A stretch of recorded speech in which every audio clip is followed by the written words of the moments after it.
Et c'est incroyable, la vitesse à laquelle elle court de là-bas pour venir se remettre. De qui parlez-vous? Regarde, pas une goutte, rien. On va vous donner les petits trucs et astuces. Ah non, mais c'est incroyable.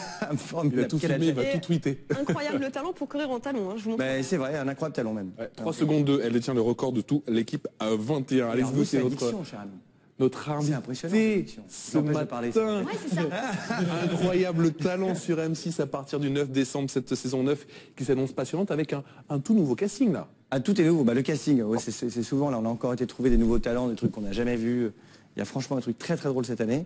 Bon, enfin vous verrez, ça commence très vite. On a un nouveau jury, complètement, enfin à part Gilbert qui est resté, le dinosaure qui est resté. Oui, quand même, Gilbert. Qui continue à râler, qui continue à être lui-même. Mais du coup, on lui a mis des nouveaux petits camarades. Alors ça l'a un peu excité. Il a fallu qu'il reconquiert le cœur de. Parce que Dave, c'était acquis. Ils ont vécu une histoire incroyable tous les deux. Pourquoi vous avez changé alors? Bah, tu sais, c'est l'histoire de la télé. Après, il y a les circonstances. Par exemple, je suis avec une nouvelle animatrice qui s'appelle Louise Eckland. Grande fan de foot, hein, parce qu'elle est partie vers d'autres horizons. Ah oui, Louise, c'est une très grande sportive, Louise. Entre le foot, Roland Garros qu'elle a commenté pendant des années, les JO qu'elle a commenté, elle a fait plein de trucs.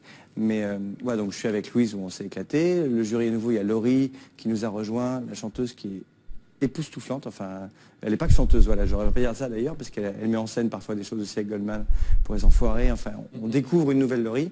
Olivier Citruc, un comédien, qui est super, qui est hyper drôle, voilà, et Giuliano Peperini, lui c'est un metteur en scène italien, hein, ça ne rigole pas, sauf quand ça rigole, mais qui est vachement bien, et on a bougé, on a changé de théâtre, enfin c'est un peu la saison du 9 pour la saison 9, c'est ce que je disais tout à l'heure, mais voilà, c'est vraiment, nous on espère que c'est la meilleure saison, on dit ça chaque année, c'est toujours pareil, mais c'est un peu vrai à chaque fois, donc moi c'est franchement une de mes saisons préférées depuis le début.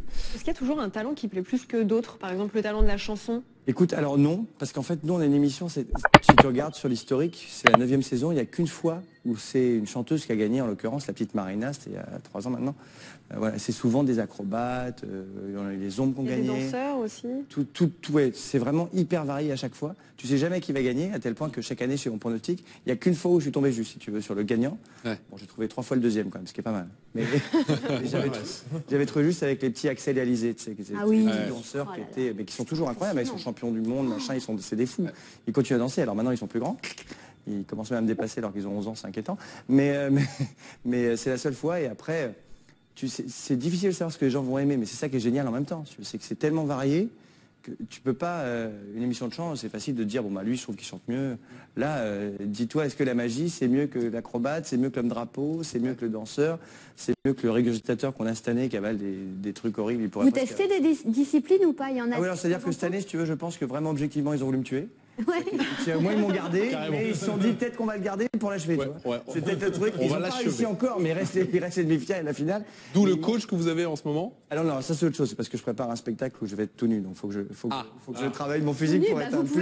Ce matin. Non, pas encore, je suis pas encore prêt physiquement, mais je m'entraîne beaucoup pour ça. J'espère que ça ira. J'ai encore 3 mois tous les jours, j'en peux plus déjà. Vous venez de faire un teasing qui va emmener tous les gens pour vous voir au spectacle. Je ne sais pas, on verra si ça marche. Un extrait du spectacle dans la 2e demi-heure de l'émission.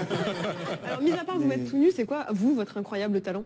Écoute, je te dis, cette année, ça a survécu au truc. Parce qu'il y a un truc que je leur ai dit il y a 6 ans, je ne le ferai jamais de ma vie, c'est le saut en parachute ou le saut à l'élastique. Je leur ai dit, vous me faites faire ce que vous voulez, et ils m'ont tout fait faire. Hein. Je me suis pris c'est le couteau, des bicyclettes qui tombent de 4 mètres juste au milieu de mes poignettes à 2 cm 20. Donc j'ai eu très très peur plein de fois, mais je leur ai dit, je ferai jamais le saut en parachute. Puis au bout de 6 ans, une fois que tu as tout fait, Là, faut le faire. Eh ben, il m'a amené faire un saut en parachute à 4 mètres, j'ai failli mourir, enfin c'était horrible, je pleurais dans l'avion, je voulais pas y aller. Jusqu'à la fin, je dis je vais pas le faire. Mais c'est vrai que le sport et vous, mon cher Alex, c'est une grande histoire d'amour. Vous avez été grand fan de football, vous étiez même gardien de but, également grand fan de Formule 1 et vous avez été pilote, vous avez même poussé la dent, vous auriez voulu. J'ai fait du karting. C'est ça, et puis finalement, ces 2 rêves ont été brisés, c'est vrai? C'est-à-dire que c'est ça. Merci de me qui rebooste le moral. C'est vrai. Oui, pas de regret. J'ai fait 25 heures de foot par semaine pendant 6 ans avant de me péter les ligaments croisés, comme beaucoup de gens. Puis pour l'ON. Quand tu as 18 ans, oui, j'ai commencé à nuit, après j'ai fait un stage chez Giroud, après j'avais épicé le Restar.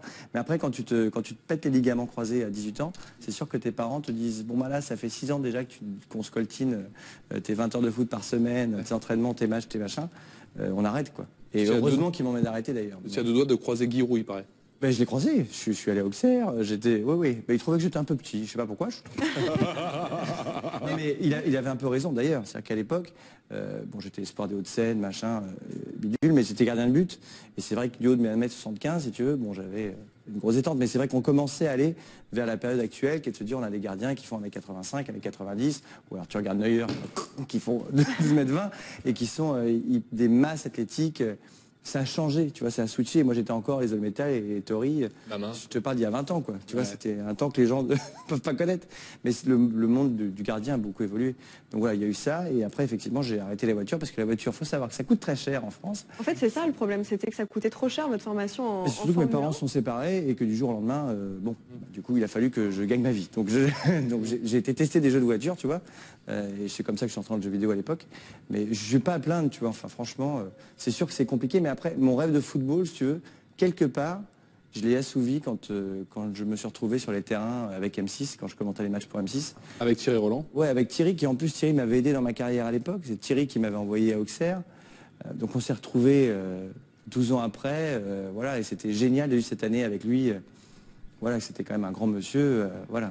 Ça ne vous manque pas aujourd'hui de ne pas faire d'émission sur le football? Si tu veux, le problème, c'est que il y a un moment donné, on est dans un pays où c'est compliqué de tout faire. Donc peut-être t'allais beau dire, monsieur il fait la météo. Ah oui, mais bon, il a fait des études scientifiques quand même après le foot, il connaît, machin. Après, monsieur il fait aussi le foot. Oui, mais il était footballeur.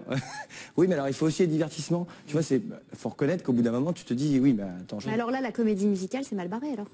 Non, parce que pour le coup, ça, les gens ne savent pas non plus, c'est pareil, mais ça fait 15 ans. Moi, j'ai du théâtre, en fait. C'est-à-dire qu'après ma carrière de sportif, j'ai fait du jeu vidéo et puis j'ai fait du théâtre. Et la télé est venue me chercher au théâtre. Moi, je voulais pas faire de télé à la base. J'étais bien sur ma scène. Et voilà, donc ils sont venus me chercher, mais j'ai continué. Tu vois, en ce moment, j'ai une pièce en tournée avec Marion Gamme de scène de ménage que j'ai mise en scène. Bon, ma comédie musicale qui arrive, où il y aura beaucoup de grands sportifs, ça va être assez fou.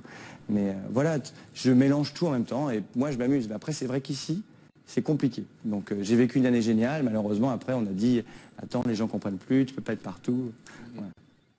Laura empêché de s'imposer. Alors j'aimerais savoir, vous, Alex Good, après toutes ces années d'expérience, est-ce que vous avez toujours la pression avant un gros prime, avant une émission? Alors moi non, mais moi je suis un cas spécial. Mais non, mais si tu mets la pression dans un chaudron, ça fait une marmite, ça pète, et après finalement tu perds le match et t'es vert. Pourquoi vous, cas spécial alors? Non mais je ne mets pas trop la pression. Je trouve que la pression, en fait, c'est rarement positif. Et je trouve que tu as la pression quand tu n'es pas préparé. Regarde, eux, ils sont magnifiquement préparés, ils ont bossé leurs journaux, ils n'ont pas de stress. Il y a des grands artistes qui étaient extrêmement très stressés. Ouais, très traqueur. Je sais, moi, j'ai jamais eu ça. Le seul moment de toute ma vie où je suis stressé, c'est quand c'est la première d'un spectacle que j'ai mis en scène. Parce que tu sais jamais, il n'y a que la première. Après, franchement, ça va. Tu sais jamais si ce que tu penses va être drôle, faire pleurer, machin. Tu sais jamais si ça va marcher.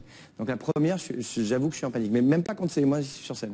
Quand c'est moi sur scène, j'y vais, je m'en fous, je m'amuse, je me dis que je trouverai toujours un truc. Quand c'est les autres et tout, là, je me fais pipi dessus, je suis dans un coin, je veux rien voir, je pleure. Et voilà. Mais je trouve que, tu vois, en foot, si t'es bien préparé, voilà, t'as pas de pression, t'as envie d'y aller. Enfin. Surtout que t'es pas tout seul. Voilà, surtout que t'es pas tout seul, il y a du monde et tout, donc je trouve que voilà. Il faut qu'ils y aillent au bout d'un moment, mince. Il y avait un sportif. Ça fait partie du panthéon des... C'est normal qu'on me prenne comme modèle parce que quand je vous amène des vidéos comme je vais vous présenter maintenant, ça attendrit tout le monde, même les enfants et surtout les enfants. Regardez, ce petit chien qui s'appelle... Pardon, on dirait un Ewok. Qu'est-ce que c'est que ce truc?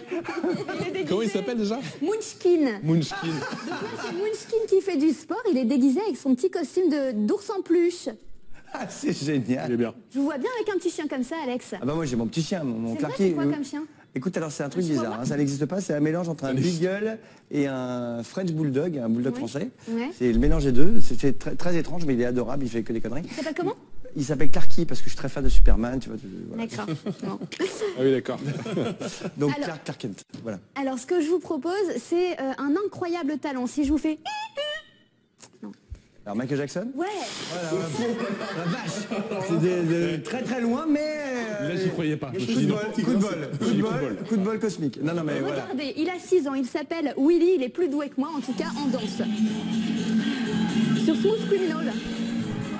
Alors écoute, ça tombe bien que tu montres ça, parce que cette année dans Attrape Talent, on a un petit jeune qui fait Michael Jackson. Et bah c'est parce que je le savais que je l'ai montré. Qui est hallucinant. Alors il n'a pas 6 ans, il est un peu plus grand, mais il est incroyable. Voilà. Vous verrez très bientôt du coup. Et il chante lui en plus. Et il chante? Alors pas il fait le comme moi ou pas? Alors il le fait un peu mieux, mais voilà. Il est stressant ce bruit. Vas-y, il m'a demandé le moonwalk, je lui montre juste le moonwalk, voilà. Regarde. Ouais. Tu vois, je le fais super bien. Très bien, je vois pas, mais c'était super. Au millimètre près. Une petite... Alex Good, si vous deviez faire un jour la une de l'équipe, quelle serait-elle?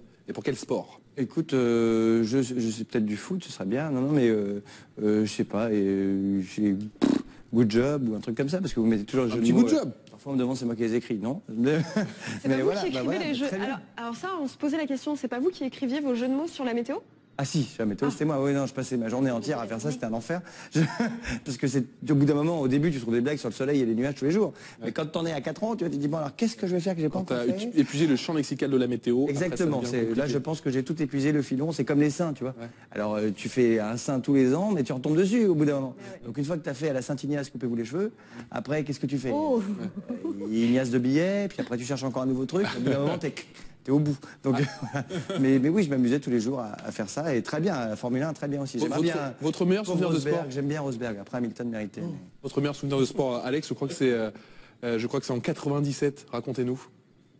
C'est Jacques Villeneuve, quand il gagne la Formule 1, à l'époque je faisais beaucoup de compétitions automobiles, et j'étais vraiment fan de Villeneuve, parce que j'aimais bien le personnage, tu vois, le caractère, puis il a été super fort les 2 années où il a vraiment bien performé avec Williams. Et il y a cette fameuse année 97 où il peut devenir champion du monde si il sort pas la dernière course, s'il est devant Schumi, quoi. Et Schumacher essaye de le sortir désespérément de volant, quoi. Ouais. Je suis chez moi, je pète, je shoot dans un pouf tellement je suis énervé, parce que bon, j'espère qu'il va aller mieux, Michael Schumacher. En ce moment il va pas très bien, mais je veux dire, voilà, sur le moment le geste anti-sport m'a rendu hystérique. Donc j'ai explosé un pouf chez moi, mais qui a volé en 1000 morceaux, il y a des plumes partout, machin. Jacques a quand même gagné, et j'avais juré que si jamais il gagne, j'allais faire comme lui, me teindre les cheveux en blond. Je passais ma couleur de cheveux. J'ai passé 5 heures chez le coiffeur. Pour être blond? Pour être blond, c'était absolument le truc le plus immonde de ma life. Mais je l'ai fait. C'était horrible. Non, mais c'était surtout une année de Formule 1 incroyable. La T'avais raison, c'est sûr. Était folle. Et voilà, et j'adorais Jacques Villeneuve. Merci beaucoup pour cette belle histoire, Alex Good. On vous souhaite bonne chance pour la France. C'est un incroyable talent que l'on retrouve dès le 9 décembre. On vous retrouve aux côtés de Louise Ekland sur M6. Merci encore d'avoir été notre invité aujourd'hui. Merci à vous.